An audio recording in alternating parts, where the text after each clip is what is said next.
Today we've got a great revenge story on a fool at a dog park. We'll get into that in a bit, but first, moving day. This happened yesterday at my new next-door neighbor's townhouse. He bought the house a few weeks ago, and the movers came to unload the truck with his household stuff and move him in. A huge truck pulled into the driveway in front of his garage. When they opened up the back of the truck and looked at what was there, they told him that he needed to pay an additional $400 because of how much stuff he had, and that it would take 2 more hours to unload. He protested, but they threatened to leave and he could take it up with the moving company. They had him over a barrel and took the credit card payment. The movers asked him to open the garage door so they could take everything into the townhouse because the front door off to the side had about a dozen steps. There was a car in the garage and they asked him to remove it. He did. The truck pulled up, and in about an hour everything was unloaded and inside. But he had pulled the car in behind the truck, effectively preventing it from driving out. When they asked him to move it, he told them that his wife had the keys and was out shopping.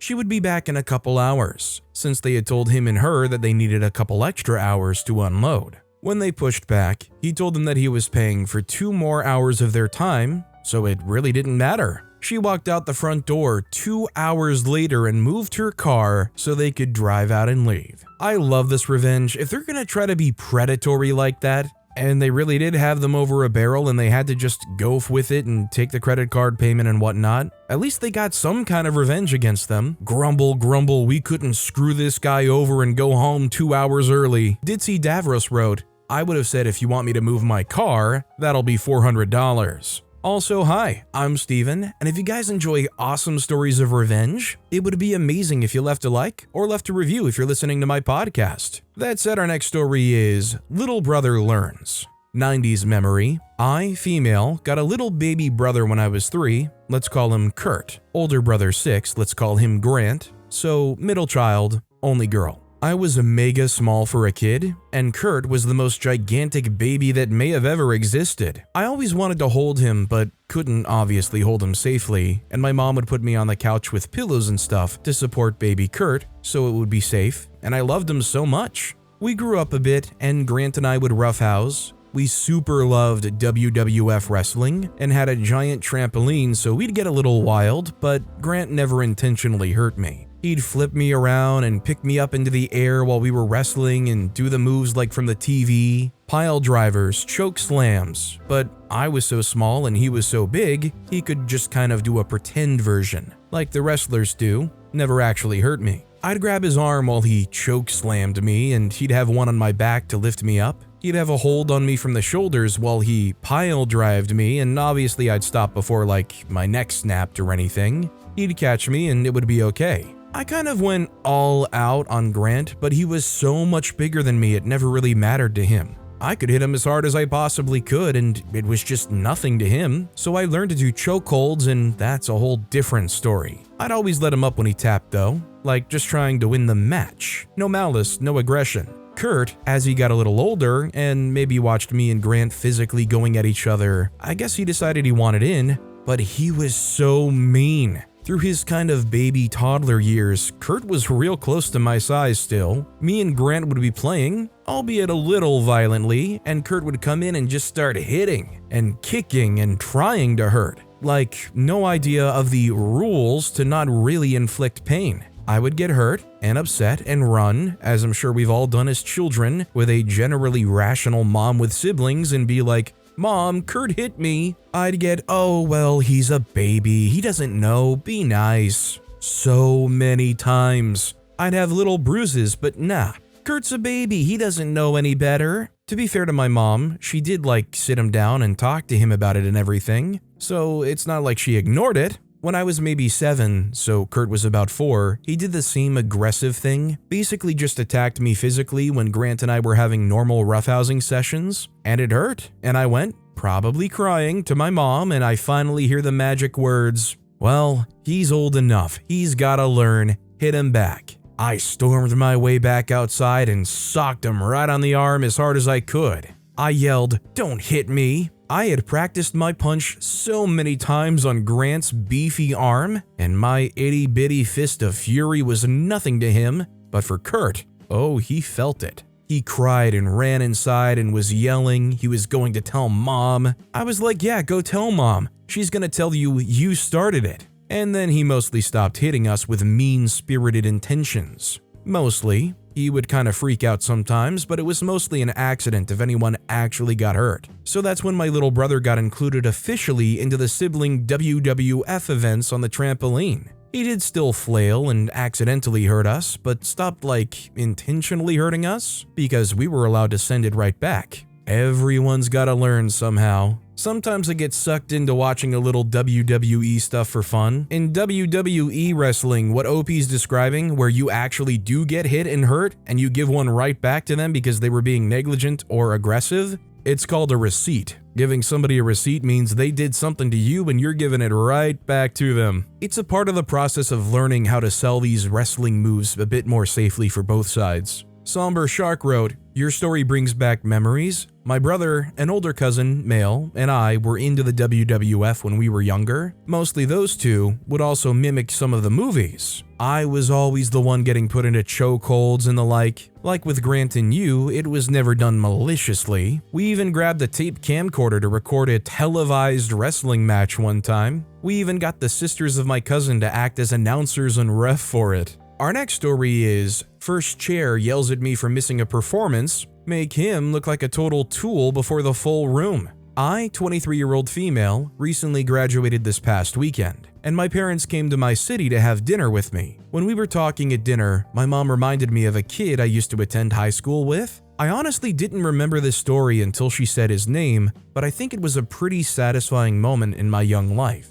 For context, I've been playing violin as a casual hobby for the vast part of my life. My grandma knew someone through the grapevine who would mentor me, and I attended her lessons from kindergarten all the way to senior year of high school. I have a pretty good grasp of the instrument, and an echoic memory, which is a neat little party trick. I did do some recitals here and there, but the closest I'd ever come to playing in a group was with my old church, and even then it was pretty laid back. When I was a freshman, I joined with my school's string orchestra. This was a small group, and I was the only new freshman that year. I think it was about 14 kids at the most. My director was a very cool guy, and he was very accommodating since I was new to the learn a piece in X amount of weeks, but then be ready to perform it here strategy. Again, I was a casual player. I was still on book 4 of the Suzuki collection. This did not sit well with the first chair for violins. Let's call him Guy. Guy was a junior, a top-scoring student, and had a bunch of other accolades to his name. My mom also apparently knew Guy. When she did recess duty at my previous school, Guy was constantly giving her lip and always brushed her off to seem cool. According to her and some gossip,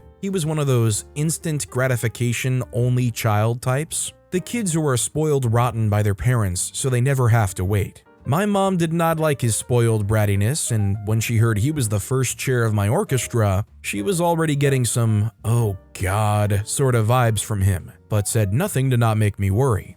Guy was a very intense leader. I think his instant gratification attitude spilled over into his musical pursuits. He was highly competitive and took his role as first chair very seriously. From day one, he made it clear that he didn't think I belonged in the orchestra. He would make snide comments about my playing, question my abilities, and generally make me feel unwelcome, especially with my other orchestra members. He always went out of his way to exclude me. I wasn't too bothered by it at first, but it did slowly chip away at me. I continued to practice diligently and work hard to prove myself. Slowly but surely, I started to gain confidence in my playing. My director was supportive and encouraged me to keep pushing forward, and I will always thank him for that. In early fall, we were due to have an open house for incoming freshmen and families, and my orchestra group was supposed to be there and perform for a few hours to get kids to join. Unfortunately, a few days before, my dad had some sudden medical complications, ruptured spleen.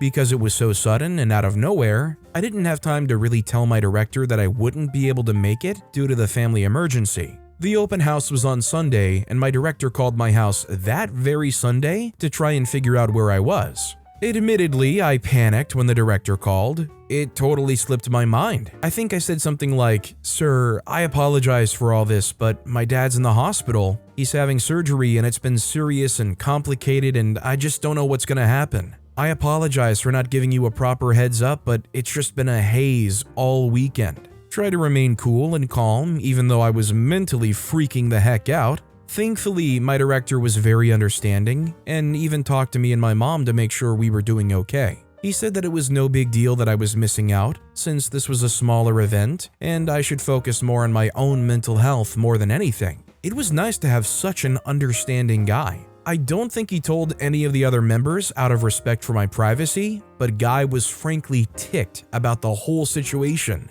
He was stewing on it for a while. Thankfully, my dad's surgery was a success, and he was doing better. Of course, Guy had to spoil my mood. The orchestra room at my school is usually open in the mornings, which lets kids drop off their instruments for the day. The day after the performance, I walked in to put my violin in its usual spot, and Guy angrily confronted me about why I missed out, pitching a whole scene in front of the others who were hanging out in there. I have no idea why he did this, but it was clear he was trying to embarrass me. He accused me of being unreliable and letting the team down, saying that my absence reflected poorly on the orchestra as a whole. He yelled, "What the heck gives you a pass to skip yesterday?" And at this point, I've already been stressed for the better part of a weekend, so I decide to get some petty revenge right now. I'm guessing he wants me to just start crying, so I do. He looks satisfied for a second before I yell out, loud enough for people outside to hear, "My dad was in surgery, you jerk!" and then run off. Was I acting? Yes. But did it instantly shut him up? Absolutely. I got told this by a buddy in band, but after I ran out, Guy looked like he'd swallowed a dang frog at that moment. Everyone in the room was giving him a look that said, "What the heck, Guy?" And he looked like he wanted to yell at everyone. After that, I guess he tried to pitch another fit in the group chat with all his older buddies, and I think they chewed him out too, because from their perspective, he just yelled at a freshman whose dad was having a dang medical emergency. I got stopped by a few of them in the hall and they checked in, saw if I was doing better, just extending the basic definition of empathy. It was nice to see, and I think they felt better when I confirmed some stuff. Word got back to the director quick. He must have chewed Guy a new one, because when I got into orchestra that day, Guy looked very defeated. He didn't even look at me until the director took the stand. First off, he said the open house was a moderate success and congratulated the group who played. However, he shifted gears and said he was very disappointed by some infighting within the group and immediately turned towards Guy. He cleared his throat and asked if he had anything to say to me. Guy let out a very weak, "I'm sorry," and began hastily setting up his music stand. It was a very pathetic apology. But I wasn't exactly gonna sulk about not getting one. I had a lot more important things to focus on. After class, my director asked how I was doing, if my dad's surgery went okay, etc. Again, cool guy. I hope he's enjoying retirement. The director ended up emailing my mom about what happened, knowing that the little crap that defied her authority back then got some minor comeuppance, was a little petty revenge for her, carried out unintentionally by me. And the cherry on top? My dad came home the exact same day, so that was another weight lifted off my shoulders. Guy did revert back to his usual rudeness, but he never blew up on me again to that effect. A bunch of his orchestra buddies did end up befriending me, so I had an enjoyable 2 years with them before they all graduated. After that, I ended up taking Guy's chair, and I promised myself I'd be more laid back and understanding with other members than he was with me. I think it worked out pretty good. We were a smaller group at that point, but still a really great sounding one. There's definitely some kids in school growing up who just do no-shows or are kind of truant, I guess you could say. But even in most of those situations, it's usually because there's something going on at home. If somebody is just an absolute no-show to something, you shouldn't just immediately expect that they're slacking off or just chose not to go. Guy got not only embarrassed multiple times, but hopefully they learned a very valuable life lesson about assuming anything about somebody who doesn't show up to an arranged meeting. He wrote, "It's pretty impressive how you can see it all leading up to him exploding. Being spoiled and never having to wait, only to be forced to wait an entire weekend before getting his satisfying confrontation is likely what led to him trying to publicly embarrass him. Since he's never had to wait for his satisfaction to be sated, he was probably stewing in his anger ever since the performance. He must have been a nightmare to everyone around him because he likely wouldn't be able to think about anything except calling you out." Our next story is tedious return policy, no price adjustments. Hope you like cardboard. I had placed 2 online orders from a clothing store. Then the next day, they put on a huge sale discounting the items I bought by 40%. I opened their customer service chat and asked for a price adjustment. Nope, they don't do price adjustments. I asked to cancel the order, which had not yet shipped. Nope, too far along to cancel the order. Okay, time to return and repurchase at the new price. Each return has a $5 return fee. Can I combine the two orders into one return shipment to save one return fee? Nope, return fee is per order, not per shipment. So what can I do but print out the separate return labels, find the largest cardboard boxes I have, pack them up separately, and ship away? At least now I don't have to break down those boxes. This is just a frustrating experience in general and would probably make me not a repeat customer in the future. It kind of reminds me of a purchase I made from Newegg a while back. About a year or so ago, I'd gotten a CPU upgrade, and literally the day after I received it and popped it into the new computer, there's now a deal where if you buy one, they'll include a free copy of a $70 game that's just coming out. Well, support told me they don't offer any returns unless it's specifically defective, and some BS about how because the game deal is with the publisher, they can't just give you a free code. It just really kind of annoyed me that I spent so much money at Newegg on PC parts, and their support turns around and goes, "Nope, get bent." Emma MK wrote, "Where I'm from, if the weight exceeds the paid postage, the item is held until the addressee pays the remainder." I know this because I once posted an 8-page job application with a first-class stamp, and the employer had to pay to receive it. And I still got the job, amazingly. I don't know why I mentioned this. I certainly wouldn't recommend repeating my mistake. Our next story is, "You're going to have to move if you want my car park." On Friday, I was waiting to pick up my spouse from a medical appointment. He emerges, limping and sore from a guided injection in the hip. He slowly gets in the car and tells me how it went. I start the car, put it in reverse, and wouldn't you know it, there's a driver who wants this space. Cool. Will they reverse to give me room? No. So I wait for them to move. They don't. I wait. They wait. This is also in a busy road and it's angle parking nose in. Still waiting. Been over a minute. So I decide we need milk. I turn the car off and tell my spouse to sit tight and let me know what happens. I come back out to him chuckling with a huge grin on his face. I ask, "Well?" Turns out impatient Karen blared the horn twice and finally drove forward and realized there was no driver in the car. Blares the horn again and sped off. First time I've been this petty for a while. To be fair, I think most people in a situation like that, if they don't think they can get out, would probably just, honk the horn. Or maybe just go the classic way of rolling down the window and yelling out, "Move your freaking car!" ITR Cool wrote, "Was at the mall back in high school, got back out to my car, started it up and shifted to reverse. Karen driver shows up, clearly wanting my space. Aqua Jeep Wrangler backs out at the same time I'm backing out from across the parking aisle, but waits just enough to block the aisle because neither of us can back out all the way. Karen driver is blocking me and as a result I'm blocking the Jeep. We're both staring at the Karen to get out of the way. Karen driver, instead of backing up to give us both room to back out and pull away, keeps inching forward, staring at me, wondering why I'm not backing out all the way. She's giving me less and less room to back out. Eventually, I pull back into my space and Jeep driver also pulls back into his and we wait. We're both staring at the Karen driver. She keeps staring at me, inching forward with her signal on. She eventually huffs and flails her arms and zooms away up the aisle. Jeep driver backs out and then leaves, and I leave next. Our next story is really petty protest of freak boy adult nephew. I've been plagued into constant long-term visits from my adult nephew who constantly is doing something. Working at an unlicensed weed shop, stealing cars, sneaking girls in my house, getting one pregnant as soon as he saw his 18th, getting a restraining order for one of those girls, banning him from his own mother's house and into mine. I try to take everything in stride, but he constantly does something that makes me want to scream every time. He keeps rearranging my bathroom to how he's used to back home, despite me constantly asking and telling him to stop. In my household, we leave the toilet lid up, for example. He keeps leaving it down.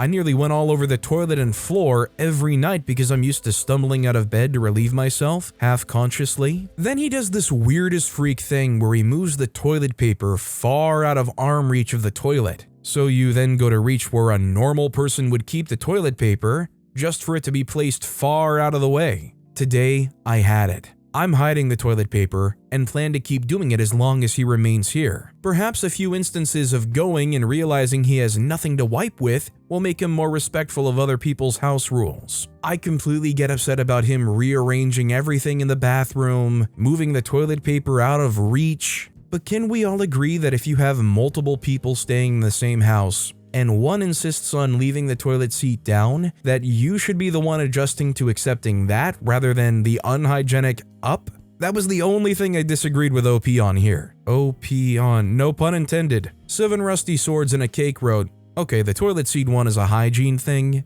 Put the lid down when you flush so you don't get gross particles everywhere. But all the other stuff, fair game. Hide the TP, but outside the bathroom. Get in a habit of bringing it with you. Hopefully that'll say something. Our next story is, can't follow the rules at the dog park? I might not be able to fix it, but I can make it expensive. I regularly visit my local dog park with 2 of my dogs. We have a great neighborly relationship with several of the regulars. And it really is a highlight of my day to go to the dog park. I always make a joke that I'm just going to stop bringing the dogs at some point because I think I get more out of it than they do. My local dog park is easy and convenient for me to use, and it's even more convenient because my brother lives in the house that is next to the dog park, with his grassed side yard being directly on the other side of the dog park parking lot. The dog park regularly runs out of parking spots, and there are clear signs on the edge of my brother's yard that say, "No parking on grass, vehicles will be towed at owner's expense." Well, due to this little familial perk,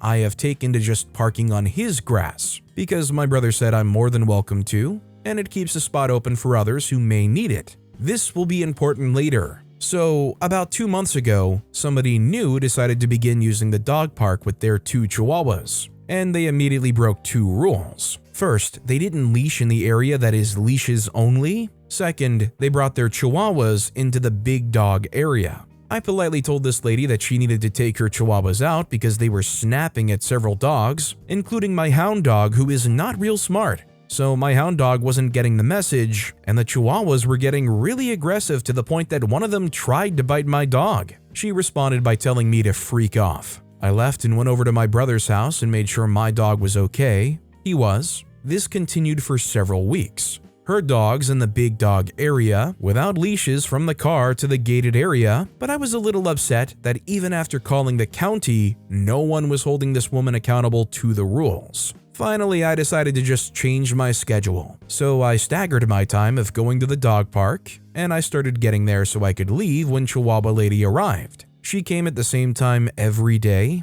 I did too. It isn't uncommon for people to have specific dog park times, and I was able to avoid most interaction. That is, except for the one I was looking forward to. So one morning I had the boys leashed back up on the way out, and as we were walking to my car, there wasn't any parking available. I saw Chihuahua Lady pulling in. She was looking for a spot and I said to her, "I guess you can park over on that grass once I leave." She says, "I didn't think that was allowed." I said, "Oh yeah, I park there all the time. Just wait for me to pull out and take the spot." She said, "Thanks. Wow, I appreciate it." So I pulled out. I saw her pull in right behind me, and I called my brother, who works from home, and let him know that somebody had parked on his grass. I asked him to call up the tow company and have them towed, and ask them to come quick. He was a little puzzled as to the reason for the urgency, and I explained the situation and who this was. Well, he calls me back 20 minutes later and says that the car is hooked up to a wrecker and that there's an angry lady screeching at the tow truck driver, telling the tow truck driver that she sees people park there all the time.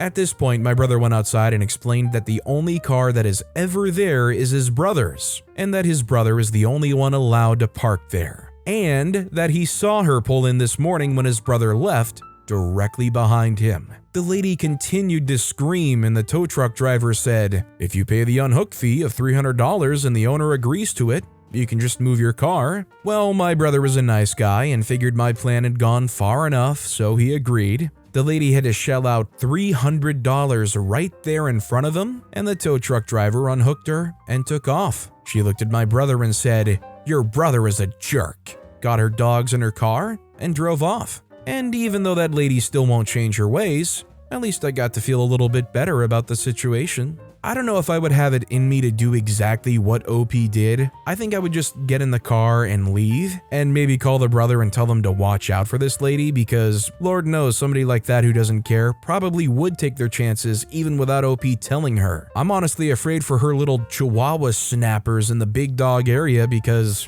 just feels like a matter of time before they find a dog that doesn't respond nicely to their yapping and snapping. Tina Kane 51 wrote, "When I was younger, I had 3 Portuguese water dogs who were so chill and got along with everyone. I can't tell you how many times I had to get my dogs, put them on a leash and take them home because of some jerk whose dog was also a jerk. And the ones who brought their dogs let them off in the park and then sat on park benches and yapped with other people, not paying attention to their dog's behavior at all. If I ever won a Powerball or millions of dollars, I would love to have a really cool dog park that was a subscription, and the dog had to pass tests, and the park only admitted members." This next story is, "Spite might be my superpower. 20 plus years ago, my wife and I bought a grill from Home Depot. We happened to go to one that was a few miles from our house, even though there was one closer. Got it home. My wife was super excited as it was a really big purchase for us at the time. The next day I'm at home putting it together, and when I got to the stand, it's just not working. It takes me a bit, but I realize there is definitely something wrong with the stand. So I call the Home Depot closest to me to see if, instead of taking the entire grill apart to put it back in the box, I can just return the stand.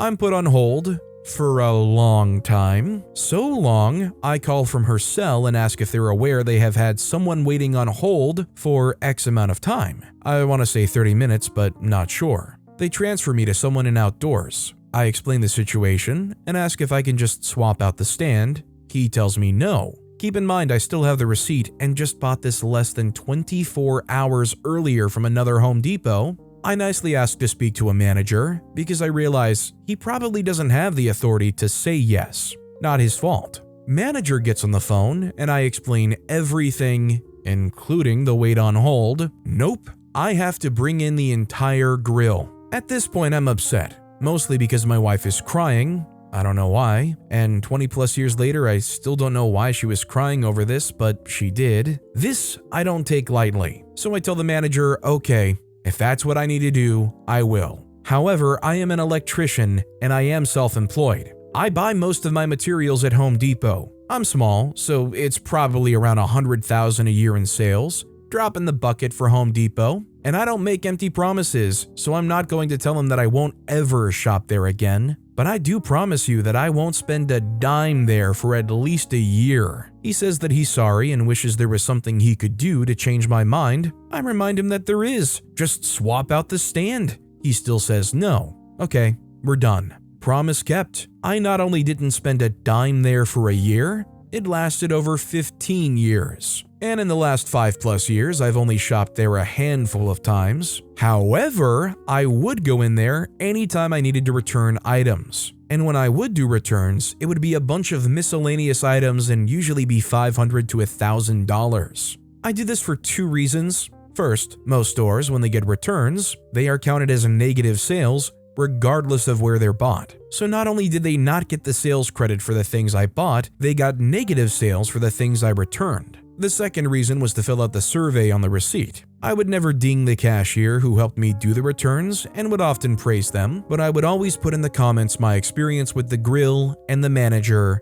and why I would not spend money in that store. For the record, I called the store that we bought the grill at, and they were more than happy to just replace the stand. Even after I told them about the other store, they seemed confused as to why they said no. I don't blame OP for wanting to go about it this way because obviously at that point you've pulled everything out. The box might be a little bit torn up. I mean, at that point, if they're like, you need to return it, I would just put everything in the bed of a van or a truck or whatever vehicle you have and take it on over there in parts. I definitely wouldn't be going to the effort of putting anything back in a box. You want to go to the effort of having any of your employees deal with that mess rather than just swapping one part out? Be my guest, give me a brand new one. Especially annoying because you're probably almost there fully complete, you just need the stand to work. Shopping for Truth Road, I just go to Home Depot, buy another identical grill, swap the stand in the parking lot, walk right back in and return the defective grill you just bought. In fact, once when I did a similar thing when I found a broken globe on a ceiling fan, that I didn't want to deinstall to return the whole thing. I told them to their face I was going to do it. They didn't care, so neither did I. But with that being said, that's all the time we have for today. Now, if you want to hear another awesome revenge story, check out that video on the left. Or if you missed my latest video, check out that video on the right. That said, I'll see you all next time with some more stories.